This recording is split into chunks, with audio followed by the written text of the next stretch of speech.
제 이름은 박미애라고 하고요. 지금 아모라라는 호텔에서 캐주얼 CDP로 일하고 있습니다. 호주는 아마 2008년도쯤 온 것 같아요.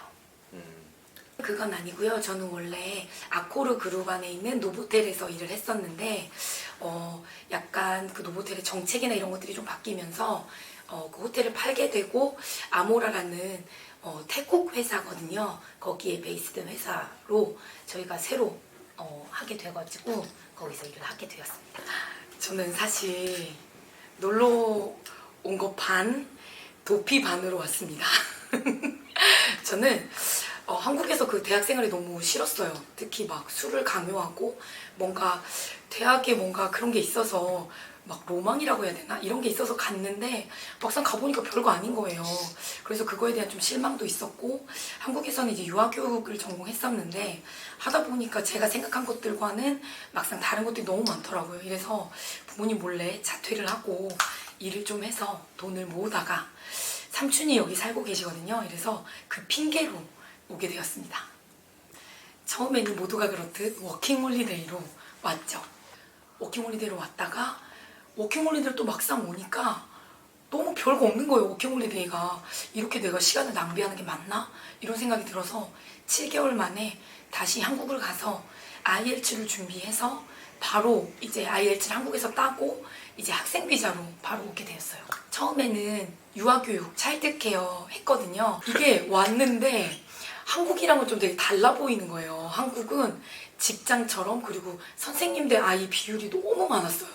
그리고 제가 준비해야 되는 공과가 너무 많았어요. 맨날 만들기 하다 손 자르고 막 이런 게 진짜 다반사였거든요.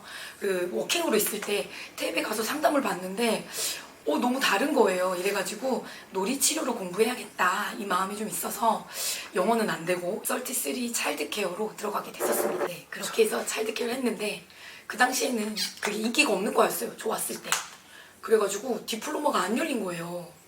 그래가지고 학생 비자를 잘리는 그런 위기에 봉착하게 됐었어요. 그걸 열 수가 없다는 거예요. 그래서 어떡하지? 이러면서 그냥 있었는데 저희 어떻게 해야 되나? 나 뭐 해야 되지? 돈도 없고 대학교 가기에는 영어가 자신이 없는데 이러고 있었는데 옆방 사는 친구가 HTA라는 학교를 다니고 있었는데 그 친구가 자기 칵테일 파티 누구 초대해서 어사이먼트 시험 봐야 된다고 자기 주변에 친구가 없대요. 다 일한다고. 저보고 와가지고 앉아가지고 먹기만 하라는 거예요. 그래서 먹는 거 좋아하니까 오케이 하고 갔죠. 그래서 이제 거기를 갔다가 이제 막 실습하는 모습을 보고 막 거기서 요리하는 모습을 보고 그러면서 재밌겠는데? 시간도 때울 겸 요리 공부해볼까? 이렇게 해서 또 요리를 시작하게 됐죠. 네, 그건 절대 아니었어요. 너무 쿨했어요. 막 진짜 키친이 있고 각 잡힌 유니폼, 새하얀 유니폼, 반짝반짝한 벤치들 막 이런 게 쿨한데? 막 이런 느낌이 있었어요. 그때 갔을 때가 제가 비자 일주일 남았을 때였어요. 멍 때리고 나머지 시간을 쭉 보내다가 진짜 뭐하지? 진짜 할 거 없는데? 그런데 막 미용하라고 막 그랬었거든요. 근데 너무 하기 싫은 거예요. 그거는 뭐 하고 싶은 것도 없고 뭐 하지? 이렇게 하다가 가서 먹고 막 이렇게 하는데 그냥 뭔가 느낌이 양식을 대하는 그거에서 뭔가 이거 한번 나중에 하면 시집가서도 쓸 수 있지 않을까. 뭔가 도움은 되겠다 이런 마음이 있어서 하게 됐었어요. 엄청 쓰고 있죠. 저희 인스타그램에 오시면 남편의 도시락도 그렇고 뭔가 이렇게 친구들 초대했을 때도 그렇고 가장 좀 기억에 남았던 게 이제 엄마가 오셨어요. 되게 몇 년 만에 엄마 오셨는데 제가 한 9코스로 요리를 딱 앉혀놓고 엄마 아빠를 앉혀놓고 쭉 해드렸는데 엄마가 한 4코스쯤? 3코스쯤 갔을 때 그런 얘기 하시더라고요. 한 번 해주면 안 되겠냐. 너가 땀 흘리는 모습이 좀 이렇게 안쓰러웠나 봐요. 이러면서 그냥 한 번에 차려놓고 먹자 이렇게 하시면서 약간 너무 좀 뿌듯해 하시기도 하고 되게 좋아하시더라고요. 뭔가 내 손으로 뭘 해드리니까 되게 좋아하시더라고요. 저는 이제 9월 되면 13년 차에 접어듭니다. 요리하는 걸 후회한 적은 없었던 것 같아요. 저는 요리를 한 적을 후회한다기보다는 이제 또 요리도 의사들이랑 좀 저는 비슷하다고 생각하거든요.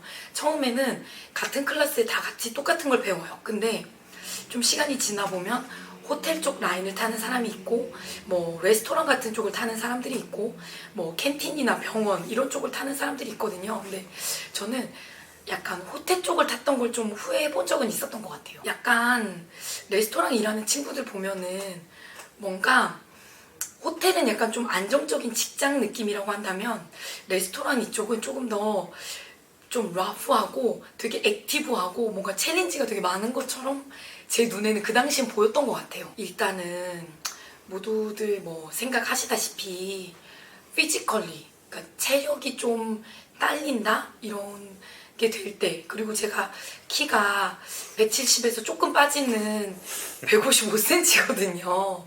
그러다 보니까 안 닿는 거 너무 많고 무거운 거 너무 많고 밸브 같은 것도 너무 높고 그런 부분이 처음에는 요령이 생기지 않았을 땐 좀 힘들었던 것 같아요.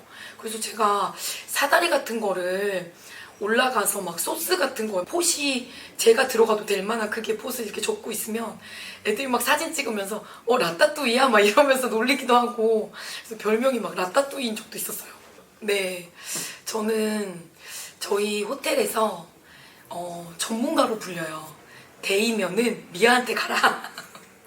그 정도로 많이 되었어요. 아무래도 약간 좀 키도 작고 좀 성격이 급한 부분이 없지 않아 있어서 빨리빨리 막 하려다 보니까 좀 데이기도 하고 그런 적이 되게 많았는데, 되게 심각하게 뭐를 저희가 생각하듯이 뭐 셰프 이런 거 검색해보면 손 자르고 뭐 손가락 잘리고 뭐 그런 경우 되게 많잖아요. 근데 사실은 실질적인 필드에서는 그런 경우는 많이 없고 제일 많이 하는 게 이제 칼질하다 손톱 자르고 화상 입고 이런 거였거든요. 근데 화상도 한 두세 번 입다 보면은 이게 물집이 올라올 애구나 이런 것들이 보이기 시작합니다. 그러면 이제 실버 크림이라고 꿀팁, 그 크림을 빨리 처방받으셔서 바르시면 이제 아무 탈 없이 이 흉터 지우는 그게 화장품이 너무 많이 나오더라고요. 그래서 그런 거 잘 바르면서 관리하시면 또 그렇게 두려워할 부분은 아닌 것 같아요. 일단 재밌어요. 그 재밌다는 게 이제 메뉴를 바꾸고 시즌에 따라서 메뉴를 바꾸고 뭔가를 오거나이즈를 하고, 그러니까 이제 제가 셰프를 해보니까 처음에는 요리만 잘하면 되는 줄 알았어요. 근데 직급이 좀 이렇게 올라가고 뭔가 연수가 좀 차이다 보니까 셰프 하면은 오거나이즈 하는 게 사실은 가장 중요하더라고요. 오더링도 해야 되고 뭐 코스트도 짜야 되고 뭐 셰프들 이런 시간표 같은 것도 짜면서 동시에 웨이지도 같이 짜야 하고, 근데 이런 것들이 오거나이즈가 안 되는 순간이 오게 되면 그때부터 모든 일이 한 번에 쏟아지기 시작하거든요. 근데 그러면서 되게 오거나이즈 하는 방법들을 되게 많이 배웠던 것 같아요. 근데 제가 그런 것들을 배우면서 제가 셰프가 딱 되고 나서 보니까 가장 되게 좋았던 거는 이게 똑같은 일상이 별로 없어요. 일하는 친구들도 일단 매번 달라요. 그러니까 물론 제가 아는 친구들이지만 이게 일하는 친구들이 뭐 직장 다니면 내 옆에 이 사람 이게 변하지 않잖아요. 그만두지 않는 이상. 근데 요리는 이 앞에 일하는 사람, 뒤에 일하는 사람들이 계속 바뀌어요. 그리고 항상 바뀔 때마다 항상 뭔가 해프닝이 있어요. 그런 것들이 얘기하고 이런 것들이 너무 재밌고, 그러면서 뭔가 영어를 느는 것도 그런 것도 굉장히 저는 사실 도움이 많이 됐던 것 같아요. 처음에는 제가 예스 셰프, 노 셰프, 땡큐 이거밖에 못했거든요. 근데 지금 저희 헤드셰프 그 얘기해요. 너 옛날에 진짜 예스 셰프, 노 셰프 이런 거밖에 못했는데 지금 나한테 욕하냐 막 이러면서 그런 경우도 그런 것도 되게 많이 도움이 됐고, 일단은 지루하지 않다는 거, 그게 가장 좀 셰프로서의 좋은 점 아닐까? 그리고 다양하게 스스로를 발전시킬 수 있다는 거, 그게 되게 좋은 점인 것 같아요. 그래서 저는 제가 결혼을 하면서 이제 캐주얼 셰프로 바꿨어요. 바꾸면서 시간대를 캐주얼이다 보니까 한국에는 없지만 호주에 있는 너무 좋은 제도잖아요, 캐주얼이라는 게. 그래서 제가 그냥 일할 수 있는 시간을 주는 거예요. 이제 저희 남편이 먼데이 투 프라이데이 일하기 때문에 저도 월요일부터 금요일까지밖에 일할 수 없다 이렇게 해가지고 지금도 5일 38시간 일하면서 그냥 월요일부터 금요일 이렇게 일을 하고 있거든요. 그리고 제 주변 친구들을 보니까 뭐 차일드 케어나 병원이나 이런 데서 일을 하게 되면 오히려 그냥 직장 다니는 것보다 더 효율적으로 일을 하고 있는 친구들도 있더라고요. 그래서 저도 예전에 좀 결혼하기 전에는 결혼하면 잡을 바꿔야 되나? 이런 생각 많이 했었는데 굳이 그럴 필요가 없더라고요. 그리고 뭐 또 이제 어느 정도 쉽게 얘기해서 짬이 조금 되면 이제 에이전시 이런 데 등록해가지고 이제 제가 일하고 싶을 때 온콜로 일할 수도 있거든요. 그렇기 때문에 그게 되게 많이 결혼 생활이나 이런 것들이 방해가 된다? 아니면 내 잡에 있어서 뭔가를 좀 걱정하게 하는 요인은 아닌 것 같아요. 저도 불가능하다고 생각을 했었습니다. 그런데 이게 가능하더라고요. 일단은 잡이 너무 많고요. 일단은 호주라는 나라 자체가 굉장히 관광이나 이런 것들에 많이 돼 있고 또 식문화 자체가 나가서 먹는 문화가 굉장히 많아요. 테이크어웨이라든지 뭐 카페나 레스토랑이나 이렇게 나가서 먹는 문화가 굉장히 많다 보니까 잡이 좀 많아요. 그래서 제가 짬이 되지 않아도 예를 들면 웨이트리스를 병행하면서 프랩하는 그런 식으로 일을 하면서 그게 또 가능하더라고요. 저도 사실은 요리를 처음 시작하게 된 계기가 호텔에서 주 이틀만 5시간씩 해서 10시간 해서 하는 게 하루 종일 그냥 프랩하는 거예요. 감자 까고 양파 까고 뭐 캐럿 까고 뭐 이런 거 했었거든요. 그렇게 시작을 하다 보니까 이제 눈으로 보이는 것들이 있다 보니까 햄버거 하나 만들어 보고 싶다. 그러면 제 스타프 밀 같은 건 제가 만들어 먹는 거죠. 그러다 보면은 이게 좀 그래도 익숙해지다 보니까 보이더라고요. 그러면 이제 셰프한테 가서 나 그거 한번 만들어 보고 싶은데 이렇게 하니까 흔쾌히 이렇게 하면서 시켜주더라고요. 그러다 보니까 저도 이제 섹션들을 돌아가면서 일을 하게 되고 그러다 보니까 어떤 기회가 왔을 때 이제 저는 스폰서십으로 영주권을 받은 케이스라서 그렇게 하게 되는 계기가 쌓이게 되더라고요. 그래서 그런 부분들은 너무 이제 걱정 안 하셔도 되는 부분인 것 같아요. 엄청 다릅니다. 저희 예전에 어떤 학생이 그런 친구가 있었어요. 자기 올 디스팅션 받았다는 거예요. 한국으로는 A+죠. 이렇게 어깨가 이렇게 올라와서 너 뭐 할 줄 알아? 할 줄 알지. 너 이거 할 줄 알지. 이러더라고요. 이래서 그래 그럼 이 친구는 뭐 쓸 수 있겠다 이렇게 해서 이 친구를 이제 불러서 일을 좀 시키는데 가장 큰 차이점은 저희 셰프 용어로는 천에는 양이 달라요. 학교에서는 2인분, 많으면 4인분. 그래서 2인분은 내는 거, 나머지 2인분은 우리끼리 먹는 거. 근데 그거를 또 4명 정도 같이 만들어요. 그랬는데 막상 필드로 나오면은 혼자서 한 3시간 정도에 50에서 100인분을 쳐내야 됩니다. 이 프레셔가 굉장히 다르죠. 그러다 보니까 그 친구도 와서 본인이 되게 잘하는 줄 알았는데 일을 막 해보고 막 그런 프레셔가 느껴지니까 나는 병아리구나 이런 것들을 깨닫게 되는 계기가 되게 되는 거죠. 그래서 가장 다른 점은 그건 것 같아요. 그리고 이제 학교에서는 모두가 나의 친구인데 막상 필드에 가면 약간 군대처럼 특히나 호텔 같은 경우는 셰프들의 계급이 이렇게 나눠져 있거든요. 그래서 그런 것들이 실전에서는 굉장히 다른 것 같아요. 일단 저는 대학교를 호텔 매니지먼트를 졸업을 했어요. 그리피스 호텔 매니지먼트 전공을 했는데 그때도 저는 셰프로 캐주얼로 일을 하고 있었어요. 근데 그러면서 제가 학비를 일하면서 벌어 다녔거든요. 불가능할 거라고 생각했었는데 이게 또 막상 호텔이라는 그런 잡을 잡게 되고 거기서 일을 하다 보니까 또 호주에는 굉장히 좋은 텍스 리턴이란 제도도 있고 이런저런 그런 것들로 인해서 병행을 하게 되었어요. 근데 하다 보니까 좋은 점은 제가 호텔에서 일을 하게 되면서 엔지니어, 하우스키핑 말고는 모든 디파트먼트에 일을 할 수 있는 계기가 됐어요. 제가 뭐 대학교에서 어카운팅부터 뭐 프론 오피스, 레저베이션 이런 걸 다 공부를 했었기 때문에 제가 그 공부할 때는 그냥 나 이거 공부하고 있는데 좀 일하게 시켜주면 안 돼? 이렇게 하면 또 시켜주더라고요. 그 호텔 안에서. 그래서 그런 것들을 다양하게 되게 경험할 수 있게 되었었던 것이 굉장히 좋았지만 힘들었던 거는 아무래도 경제적인 좀 어려움이 있었고 그것들을 해내기 위해서 성취하기 위해서 일을 하면서 좀 잠이 부족하고 좀 체력적으로 좀 많이 힘들었던 거 그런 것들이 좀 힘들었던 것 같아요. 다양하게 일해볼 수 있었던 거. 근데 제가 그 호텔 매니저먼트 공부할 때 친구들이 그 얘기 되게 많이 했었거든요. 한국에 있는 친구들이 어머 그럼 호텔리어 되는 거야? 이러면서 유니폼 입고 뭐 안녕하십니까? 이런 거 있잖아요.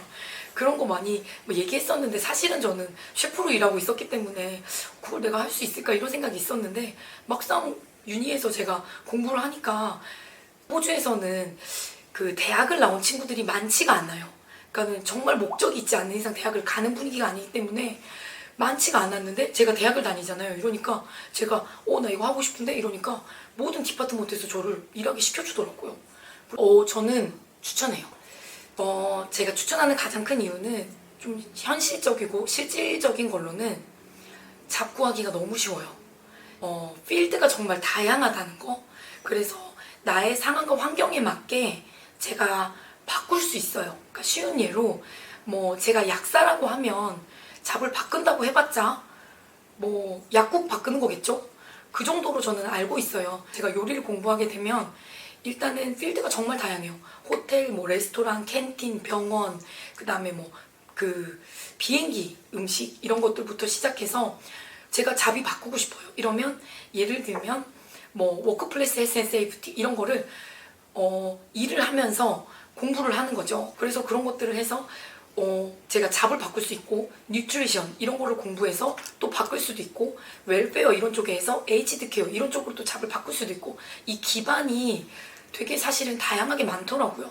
근데 너무 요리하니까 그냥 요리하는 것만 생각해서 너무 없다라고 생각해서 그렇지 뭐 저희가 알게 모르게 뭐 리테일 이런 쪽으로도 사실은 굉장히 많은 셰프들이 잡을 바꿔서 일하는 경우도 되게 많거든요. 그래서 그런 찬스가 굉장히 많다는 거, 그 부분이 저는 가장 메리트가 있는 것 같아요. 해피니스? 왜냐면 저는 요리를 하면서 정말 많은 사실은 시련도 겪었지만 정말 제가 얻은 게 더 많은 것 같아요.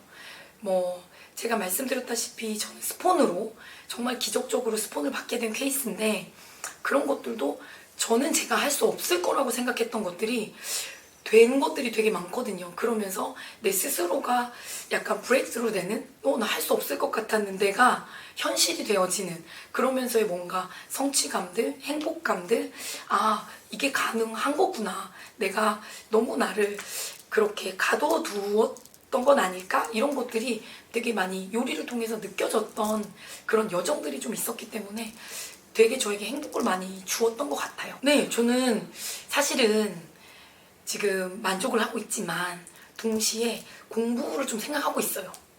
뉴트리션 쪽을 좀 생각을 하고 있어요. 비즈니스? 뭐 이런 쪽도 사실은 생각을 하고 있고 에이지드 케어 이런 쪽에 있어서도 조금 관심이 가는 부분이 있어서 약간 뉴트리션에 있어서 좀 공부를 해볼까 하는 마음도 있어요. 그래서 이거를 제가 지금 이제 10몇 년째 되다 보니까 스킬들이나 논리지 같은 경우는 어느 정도 찾다라고 한다면 그것과 다른 것을 좀 접목시켜서 뭔가를 좀 해보고 싶은 마음도 좀 있어요. 그렇죠. 무조건 저도 옛날에 그런 생각을 했었어요. 내가 하고 싶은 공부를 한 다음에 제가 호주에 살면서 그런 질문 되게 많이 받았었거든요. 뭐 누나 언니 뭐 제가 지금 사실은 하고 싶은 공부는 이건데 영주권도 하고 싶어요. 뭐를 먼저 해야 될까요? 저는 영주권 먼저라고 말씀드리고 싶어요. 왜냐면 한 살이라도 어릴 때 요리를 하잖아요. 지금은 저희가 먹는 이런 식의 문화가 바뀌었어요. 그래서 헤드 셰프의 나이가 굉장히 어려졌어요. 그러니까 저가 요리 시작했을 때만 해도 대부분 헤드 셰프들이 뭐 50대, 뭐 40대 후반, 뭐 60대까지도 갔었거든요. 지금은요 30대 초반, 40대가 되게 많아요. 그래서 예를 들면 저희 새로 온 헤드 셰프 같은 경우도 33살이에요. 경력이 20년 있냐? 아니거든요. 이 트렌드를 맞춰가야 되기 때문에 오너들이 젊은 헤드 셰프를 선호하는 거예요. 그래서 굉장히 어린 헤드 셰프들이 많기 때문에 제가 요리를 시작한 지가 얼마 안 됐음에도 불구하고 이 레벨을 점프 할 수 있는 그 기회가 굉장히 많다라는 거죠. 그래서 저는 한 살이라도 어릴 때 요리를 시작하면 더 많은, 더 넓은 그런 세계가 펼쳐지지 않을까? 그게 지금의 현실이지 않나라는 생각이 좀 들어요. 네, 그렇죠. 받았었는데 저는 이제 뭐 결혼도 앞두고 있었고 또 여러 가지 또 하고 싶은 게 좀 개인적으로 좀 있었어요. 그래서 좀 뭐 헤드 셰프도 짧지만 해봤었고 뭐 제가 처음 시니어 CDP로 일을 할 때 제 위에 수셰프가 없었기 때문에 뭐 타이틀은 없었지만 그에 대한 일은 또 다 해봤었기 때문에 굳이 내가 그런 포지션을 가지고 이렇게 할 그 이유가 있나? 이런 생각이 사실 들었었고, 저는 뭐 헤드 셰프가 돼야지 이런 것보다는, 그러니까 높이 높이 올라가는 것보다 저는 넓게 넓게 하고 싶은 그런 욕심이 조금 있었어서 저는 헤드 셰프나 수 셰프의 그런 오퍼를 내려놓고, 처음 아이비스 스타일 지을 때도 이제 헤드 셰프 이런 오퍼들이 왔었거든요. 근데 저는 그런 것들은 내려놓고 오히려 그냥 지금 하고 있는 것들에 이제 좀 공부나 이런 것들을 생각하면서 해야겠다. 너무 감사하게 제가 어코 그 그룹에 일할 때 모든 호텔을 다 가봤어요. 모든 포지션에서 다 일을 해볼 수 있는 기회가 있었어가지고 오히려 넓어지는 데 있어서는 굉장히 도움이 됐었던 것 같아요. 기회는 되게 많으실 것 같아요. 그러니까 지금 요리를 시작하시는 친구들도 그렇고, 예전에는 그게 되게 어려웠어요. 문을 뚫는 게. 왜냐면 기존 셰프들도 이미 그 고인물들과 이런 것들이 너무 많았고, 셰프들 자체도 영주권 보니까 되게 많았거든요. 그래서 막 비집고 들어갈 틈이 없었는데 지금은 틈이 너무 많아요. 그렇기 때문에 되게 좋은 기회인 것 같아요, 지금. 네. 기회를 잡으시기를 도전드립니다. 일단은 비자가 있어야 돼요. 비자가 있어야 되기 때문에 지금 한 예로 저희 그 코미 셰프는 졸업비자 신청하고 코미 셰프 잡았어요. 졸업비자를 신청하고 얘기를 한 거예요. 그러니까 일단 와, 일단 일해. 이후 계획은 잘은 모르겠지만은 이제 보통 셰프들이면 모두가 좀 갖고 있는 꿈이 있을 수도 있는데, 저는 일단은 지금 생각으로는 두 가지 생각하고 있는데, 그 워크플레이스 헬스 앤 세이프티를 좀 공부를 해서 그쪽으로 조금 더 나아가고 싶은 마음도 한켠엔 있고요. 다른 한켠으로는 뉴트리션 이런 걸 좀 공부를 해서 약간 에이지드 케어나 이쪽으로 좀 비즈니스 좀 생각하고 있는 부분도 있어요. 오케이, 감사합니다.